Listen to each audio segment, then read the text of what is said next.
తిరుమలపై Kumbh Mela effect పడింది. వారాంతంలోనూ భక్తులకు సులభతరంగా స్వామివారి దర్శనం లభించింది. నెల రోజుల్లో ఒక్కరోజు కూడా క్యూ లైన్లు బయట వరకు రాలేదు. కుంభమేళా తర్వాత మళ్లీ భక్తుల సంఖ్య పెరిగే అవకాశం కనిపిస్తోంది.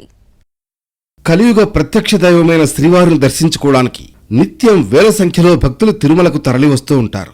శ్రీవారి ఆలయంలో ఉన్న పరిస్థితుల దృష్ట్యా రోజుకు 70 నుంచి 90 వేల మంది భక్తులకు స్వామివారి దర్శన భాగ్యం కల్పించే అవకాశం ఉంది. సెలవు రోజులు, వారాంతాల్లో శ్రీవారిని దర్శనం చేసుకోవడానికి వచ్చే భక్తులు గంటల తరబడి వేచి ఉండే పరిస్థితి ఉండేది.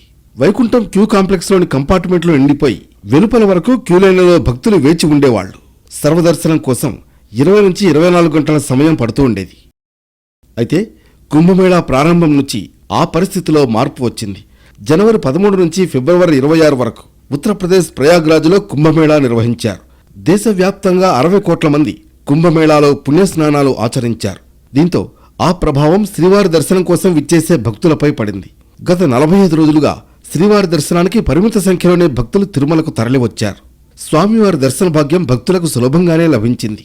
జనవరిలో శ్రీవారిని 20 లక్షల మంది భక్తులు దర్శించుకుంటే ఫిబ్రవరిలో ఆ సంఖ్య 19 లక్షలకే పరిమితమైంది. ఇక గత 45 రోజుల్లో ఒక్కరోజు కూడా వైకుంఠం క్యూ కాంప్లెక్స్లో కంపార్ట్మెంటు నిండలేదు. వారాంతంలో కూడా భక్తుల తాకిడి అంతగా కనిపించలేదు. దీంతో సర్వదర్శనం భక్తులకు స్వామివారి దర్శన భాగ్యం సులభతరంగా లభించింది. కంపార్ట్మెంట్లు నిండటం పక్కన పెడితే చాలా రోజులు డైరెక్ట్ లైన్ నడిచింది.